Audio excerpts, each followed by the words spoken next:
The message arrived at 4:17 in the afternoon. Dad skipped the graduation dinner. Am a family only. I read it 3 times because I honestly thought my son had sent it to the wrong person. Just 6 months earlier, he had called me crying because his old house was falling apart. The kitchen leaked. The roof needed work. The walls had water damage. I gave them everything I had saved for retirement. $130,000. I told myself I was helping my son build a better future.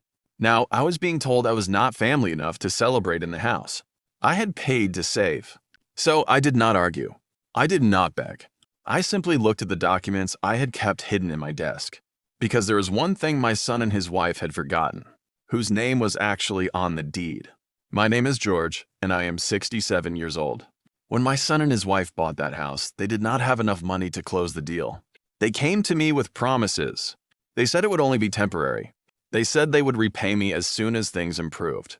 I had lost my wife years earlier, and my son was the only family I had left. So when he asked for help, I did what fathers often do.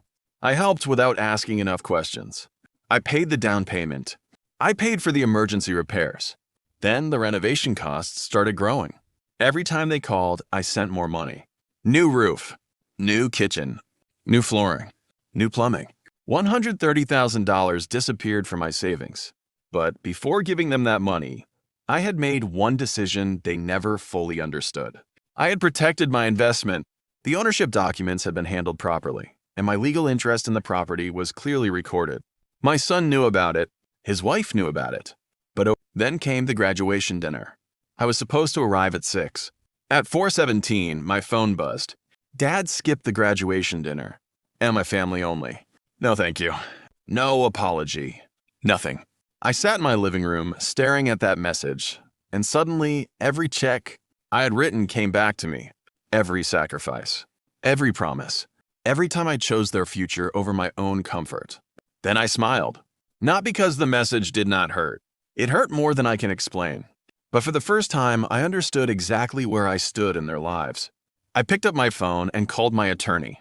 I asked one simple question. Is everything still exactly as it appears in the property records? He said yes. Then he asked me if something was wrong. I said no. Something was finally becoming clear. 2 days later, my son called. His voice was shaking.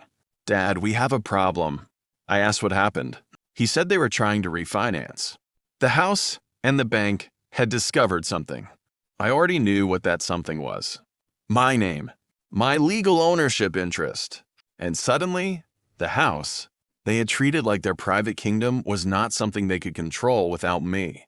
That was when my son finally understood the difference between taking help and taking someone for granted. My son asked why I had never reminded them about the deed. I told him because the family should not need legal papers to remember who stood beside them. Silence filled the phone. Then I said something he will probably never forget. You told me to skip dinner because Emma's family only, but when you needed money, my family was apparently good enough. He tried to apologize. Maybe he meant it. Maybe he was only afraid of losing the house. But I had learned something more valuable than $130,000. Never confuse generosity with weakness. Never assume the person who helps you has no limits. And never forget who you are pushing away. Because sometimes, the person you treat like they do not belong is the very person whose name is still standing between you and losing everything.